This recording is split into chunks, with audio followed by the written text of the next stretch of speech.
ನಯನದಿಯೇ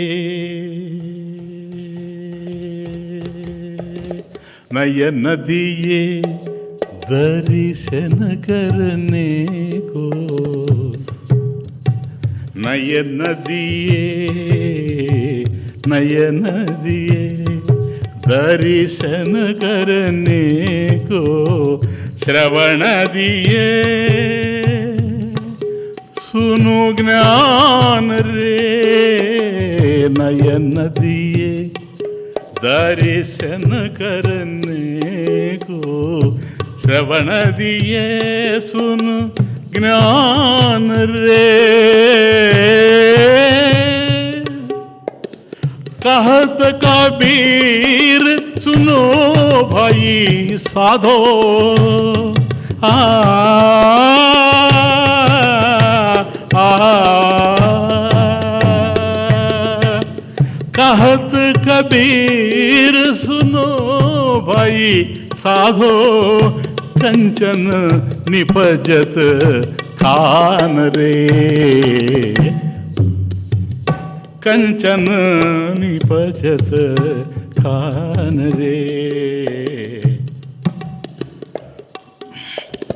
मत कर मोह तू मत कर हरि भजन को मान रे मत कर मोह तो मत कर విడిచిపెట్టాయి దీన్ని ఈ మోహాన్ని అంటే లేనిది ఉన్నట్టుగా ఉన్నది లేనట్టుగా చూసేటువంటిదే మోహం మత్ కర్ మోహ తో మత్ కర్ అయితే దీంట్లో ఏంటండి శ్రేష్టత్వం ఎక్కడుంది हरि भजन को मान रे मत कर मोह तो मत कर ఆ మోహాన్ని విడిచిపెట్టు ఉన్నదాన్ని ఉన్నట్టుగా చూడు ఏది శ్రేష్టం ఈ ప్రపంచం కాదు శ్రేష్టం ఈ ప్రపంచంలో ఉండేవి కాదు శ్రేష్టం హరి భజన కో మాన్ రే మాన్ ఆ శ్రేష్టత్వం ఎక్కడుంది అని అంటే భగవద్భజనలో ఉంది విష్ణు సహస్రనామంలో ఎందుకని నీకు అనిపిస్తూ ఉంది అది నామం అని నా ఎందుకు ఇచ్చాడు భగవంతుడు కళ్ళు అదృశ్యం అంటున్నారే స్వామీజీ కళ్ళు ఎందుకు ఇచ్చాడు గుడ్డివాడి కళ్ళు లేవు నాకున్నాయి ఎందుకు ఇచ్చాడు భగవంతుడు తెలుసుకో సార్ ఎందుకు ఇచ్చాడు నయన దియే नयन दिए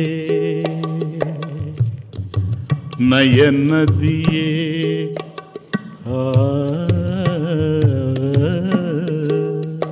नयन दिए दर्शन करने को नयन दिए दर्शन करने को श्रवण दिए सुन ज्ञान रे नयन दिए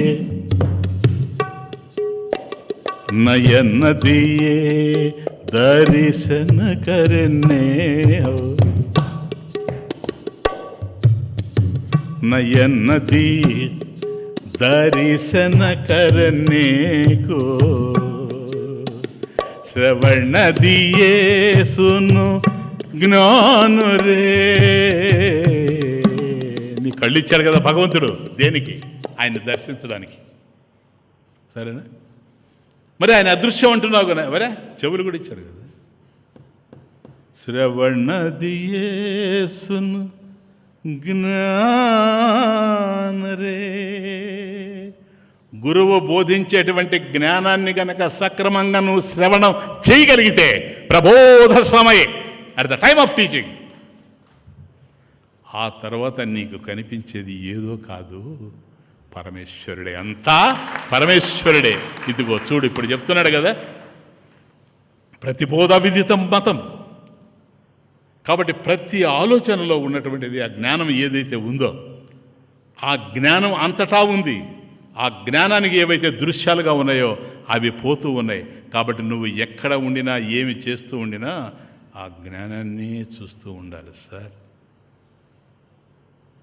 నీకు ఏ ఆలోచన కదిలినా నీ మనసు ఆ జ్ఞానం మీదనే ఉండాలి.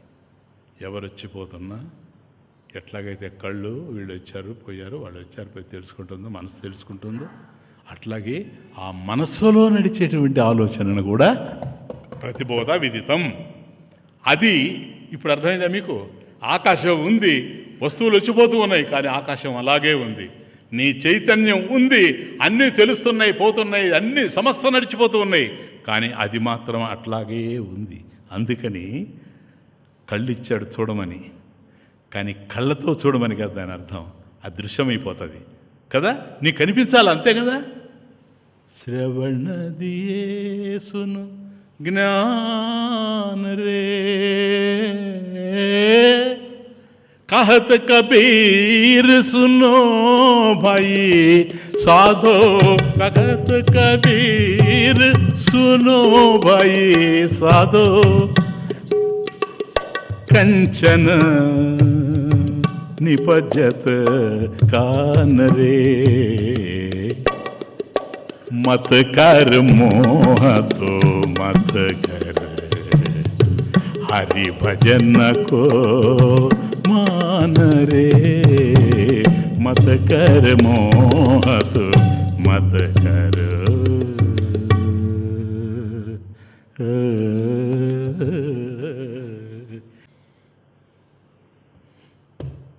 క్లియర్? ఎందుకని ఇది సంకల్పము అనేది నీకు ఎట్లా వస్తూ ఉంది? చైతన్యం లేకపోతే. చైతన్యం వినా కించన నాస్తి. చైతన్య జ్యోతిష అవభాసితస్య మనసహ మనన సామర్థ్యం. మనసు ఆలోచిస్తూ ఉంది అని అంటే ఈ ఆలోచనకు ఆధారమైనటువంటిది పరమేశ్వరుడే. కుండ ఉంది, మృత్తికైవ సత్యం. కుండ పగిలిపోయింది, మట్టి ఎక్కడికి పోలేదు. చైతన్యం ఉంది, అందువల్ల మనసులో సంకల్పం ఉంది. ఆ సంకల్పం కూడా చైతన్యమే, కుండ కూడా మట్టే. అర్థమవుతుంది? ఆ సంకల్పం కూడా చైతన్యమే, బ్రహ్మమే. కానీ బ్రహ్మము సంకల్పం ప్లీజ్ టెల్ మీ కాదు, అయ్యేందుకు అవకాశం లేనే లేదు. కాబట్టి జ్ఞానం అనేటువంటి దాన్ని ఈ కోణంలో మనం చూస్తే బ్రహ్మం లేదని చెప్పలేం, సంకల్పం లేదని చెప్పగలం. కాబట్టి జ్ఞానం ఉన్నదే. ఈ ఫలితానికి మనం నిరీక్షిస్తాం సార్. అందువల్ల ఆ జ్ఞానం ఉందే, ఏవి లేకపోయినా తానుందే, అది కారణం. జ్ఞానం కారణం. దానికి ఫలితం ఏంటో తెలుసా? మోక్షం. జ్ఞానానికి ఫలితం మోక్షం. జ్ఞానాత్ మోక్షాయితి చ సర్వోపనిషదాం సిద్ధాంత. అన్ని ఉపనిషత్తులు చెప్పేది కూడా ఇదే. ఫలితానికి మనం నిరీక్షిస్తూ ఉన్నాం, ఫలితం ఉన్నదే, అర్థం కావడం లేదు. ఇప్పుడు ఈ ప్రపంచం ఉంది, ఇది వ్యక్తరూపం, ఇది కాదంటారా మీరు? ఈ ప్రపంచం ఏంది నాయన? వ్యక్తరూప. ఇప్పుడు నువ్వు చెప్పేది ఏంది? అదృశ్యం అన్నాడే, అక్కడే దెబ్బతింటారు అందరూ. అదృశ్యం అన్నాడు కదా కనపడ్డని, మరి వ్యక్తం అంటే కనపడ్డం కదా అని.